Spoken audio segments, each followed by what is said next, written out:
कोई शक वाली बात नहीं है। और हाँ, कुछ समय के बाद भजनलाल शर्मा की छुट्टी हो सकती है, क्योंकि अब उनके दिन पूरे हो रहे हैं, ऐसी भी खबरें आ रही हैं। अब कब तक टिक पाएंगे मुझे नहीं पता, लेकिन वो ज्यादा दिन नहीं टिक पाएंगे, क्योंकि अब वसुंधरा का असर्शन स्टार्ट होगा, क्योंकि उसने दिखा दिया कि मेरी पावर क्या है। अचल जी, बड़ी धमा चौकड़ी मची हुई है दिल्ली में।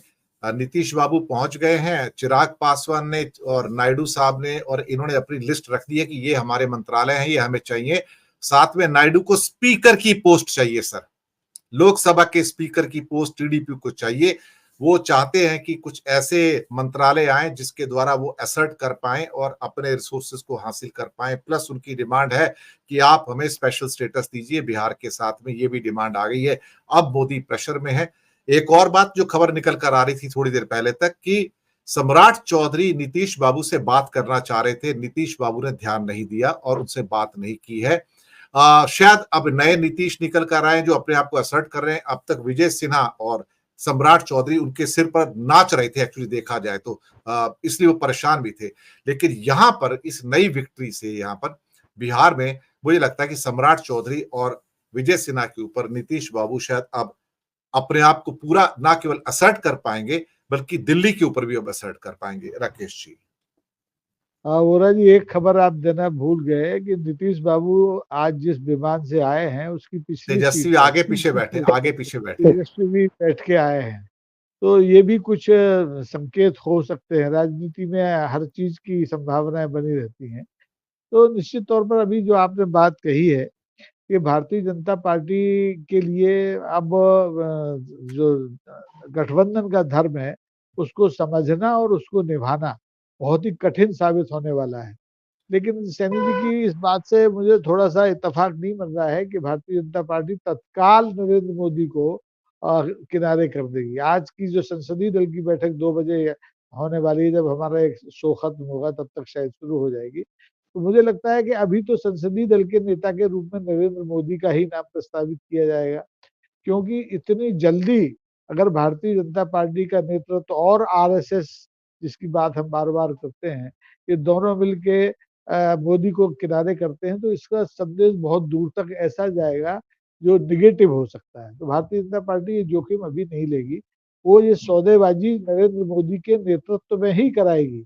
और नरेंद्र मोदी ने ही जिस तरीके से भारतीय राजनीति में क्षेत्रीय दलों को नीचा दिखाया है, उसका पलट, उसका जवाब, उसका खामियाजा भी नरेंद्र मोदी को ही भुगतवाएगी। चाहे वो टीडीपी की तरफ से हो, चाहे वो जेडीयू की तरफ से हो, चाहे और जो छोटे छोटे दल है उनकी तरफ से। तो जो अपमान क्षेत्रीय दलों का पिछले 10 साल में हुआ है, उसका खामियाजा भारतीय जनता पार्टी का कोई दूसरा नेता उठाने के लिए तैयार नहीं होगा। मोदी जी को ही ये साल 1.5 साल भुगतना पड़ेगा। उसके बाद हो सकता है कि शिवराज सिंह का नंबर आए।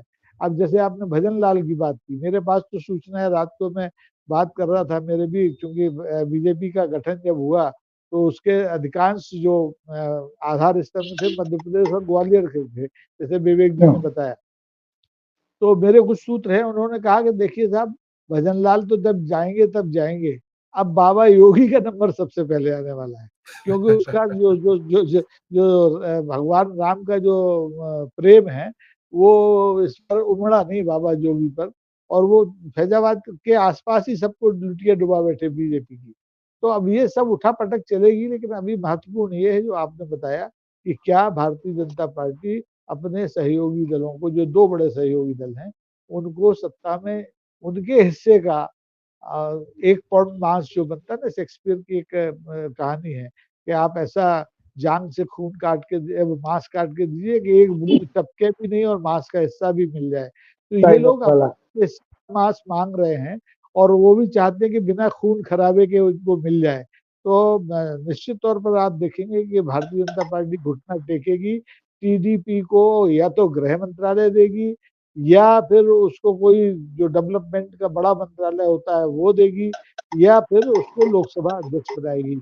हमारे ओम बिरला जी का तो खेल खत्म हो गया। वो भले ही बेचारे चुनाव जीत के गए हैं, लेकिन वो अब दोबारा से लोकसभा के अध्यक्ष बन पाएंगे इसमें मुझे संदेह है। तो देखिए, हमारे एक कहावत है बुंदेलखंड में कि नाई नाई कितने बाल। अभी 2 बजे मीटिंग शुरू होगी, शाम सारे नतीजे सामने आ जाएंगे। जी जी, आखिरी टिप्पणी लूंगा विवेक जी से। विवेक जी, आप तो